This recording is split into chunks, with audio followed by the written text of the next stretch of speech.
Selamat malam Bapak Ibu serta saudara-saudari sekalian. Mari sebelum kita mengakhiri aktivitas kita di hari ini, kita membaca bagian Alkitab yang diambil dari 2 Korintus 12 ayat pertama hingga 10. 2 Korintus 12 ayat 1 hingga 10, demikian bunyi firman Tuhan. Aku harus bermegah sekalipun memang hal itu tidak ada faedahnya. Namun demikian aku hendak memberitakan penglihatan-penglihatan dan penyataan-penyataan yang kuterima dari Tuhan. Aku tahu tentang seorang Kristen 14 tahun yang lampau, entah di dalam tubuh, aku tidak tahu, entah di luar tubuh, aku tidak tahu, Allah yang mengetahuinya. Orang itu tiba-tiba diangkat ke tingkat yang ketiga dari surga. Aku juga tahu tentang orang itu, entah di dalam tubuh, entah di luar tubuh, aku tidak tahu, Allah yang mengetahuinya. Ia tiba-tiba diangkat ke Firdaus dan ia mendengar kata-kata yang tak terkatakan, yang tidak boleh diucapkan manusia. Atas orang itu aku hendak bermegah, tetapi atas diriku sendiri aku tidak akan bermegah, selain atas kelemahan-kelemahanku. Sebab sekiranya aku hendak bermegah juga, aku bukan orang bodoh lagi, karena aku mengatakan kebenaran, tetapi aku menahan diriku, supaya jangan ada orang yang menghitungkan kepadaku lebih daripada yang mereka lihat padaku atau yang mereka dengar daripadaku. Dan supaya aku jangan meninggikan diri karena penyataan-penyataan yang luar biasa itu, maka aku diberi suatu duri di dalam daging, yaitu seorang utusan iblis, untuk menggocor supaya aku jangan meninggikan diri. Tentang hal itu, aku sudah 3 kali berseru kepada Tuhan, supaya utusan iblis itu mundur daripadaku. Tetapi jawab Tuhan kepadaku, cukuplah kasih karuniaku bagimu, sebab justru dalam kelemahanlah kuasaku menjadi sempurna. Sebab itu terlebih suka aku bermegah atas kelemahanku, supaya kuasa Kristus turun menaungi aku.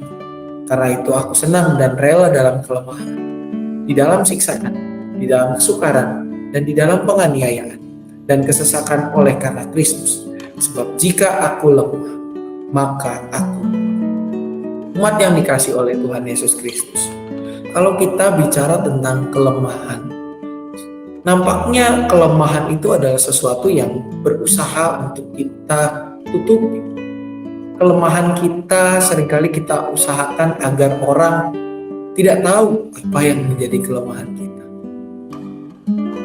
Kita berupaya bagaimana caranya, apapun caranya, supaya orang tidak mengetahui kelemahan itu, atau bahkan supaya kelemahan itu tidak keluar. Nah, tetapi Bapak Ibu serta saudara-saudari sekalian, kalau kita melihat bacaan kita yang menjadi sapaan Rasul Paulus dalam 2 Korintus 12, khususnya ketika kita memperhatikan ayatnya yang ke-10, Paulus dengan tegas mengatakan tentang bahwa ketika ia lemah, maka ia kuat. Jika aku lemah, maka aku. Tentu apa yang dikatakan Paulus ini bukan tanpa alasan. Kalau kita perhatikan apa yang Paulus katakan ini berdasarkan atas apa yang menjadi kelemahannya. Suatu kelemahan yang ia katakan sebagai duri dalam daging. Sesuatu hal yang membatasinya untuk bermegah, membatasinya untuk menyombongkan diri.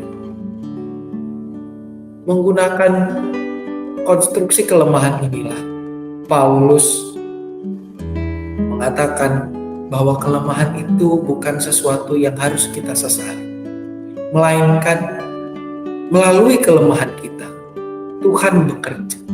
Sebagaimana dinyatakan di dalam ayat 9, cukuplah kasih karuniaku bagimu, sebab justru dalam kelemahanlah kuasaku menjadi sempurna. Inilah yang juga Paulus rasakan, bahwa di dalam kelemahannya kuasa Tuhan menjadi sempurna.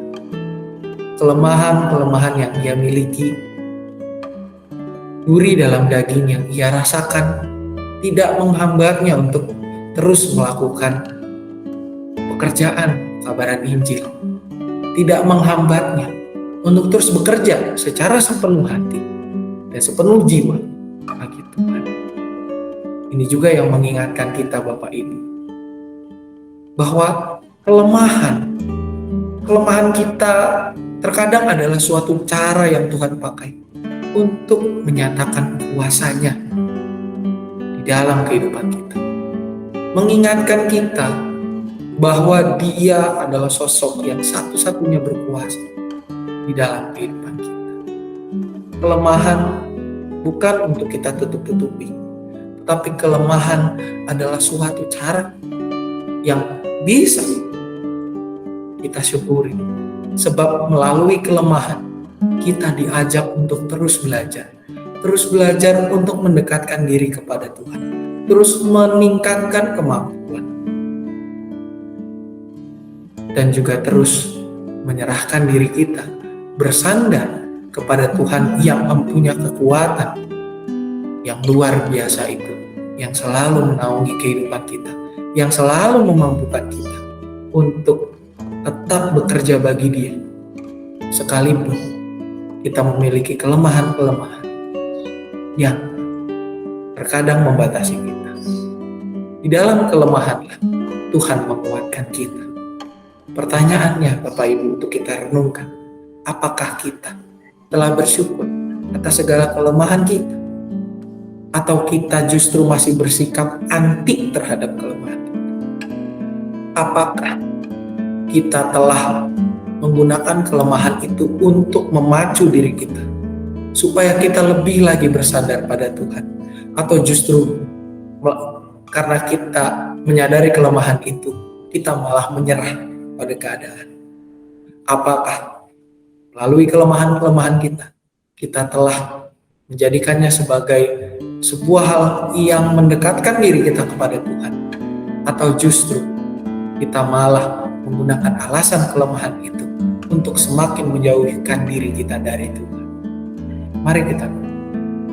Tuhan, biarlah melalui firman hari ini kami diingatkan untuk semakin menyadari bahwa kelemahan-kelemahan yang ada dalam diri kami itu untuk kemuliaan nama-Mu saja, supaya kami boleh semakin belajar dan mendekatkan diri kepadamu, supaya kami boleh semakin meneladani Engkau saja.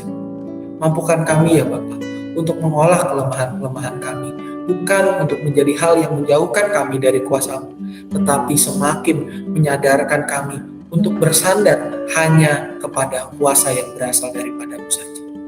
Dalam nama anak Tuhan Yesus Kristus kami berdoa. Amin.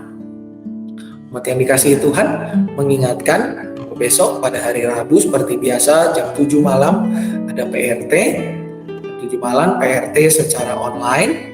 Bagi Bapak Ibu dipersilahkan join atau mengikuti PRT lewat link Google Meet yang akan di-share lewat grup WA GKI Cicerung. Juga mengingatkan Bapak Ibu untuk ibadah minggu tidak lagi diperlukan pendaftaran, namun tetap kita harus menjaga protokol kesehatan. Dan bagi peserta ibadah minggu, anak kecil tidak dibawa, khususnya mereka yang kelas 6 SD ke bawah diharapkan tidak dibawa ke gereja. Untuk kelas 1 sampai 2 SMP dipersilakan mengikuti ibadah sekolah minggu kelas Immanuel pada pukul 9 pagi secara onsite, dan juga kelas 3 SMP sampai 3 SMA dipersilakan mengikuti ibadah remaja pada pukul 9 pagi secara onsite di ruang ibadah remaja. Marilah Bapak Ibu, dengan situasi yang ada, kita juga tetap menjaga protokol kesehatan kita supaya kita semakin cepat keluar dari situasi pandemi. Selamat malam, selamat beristirahat. Tuhan Yesus memberkati.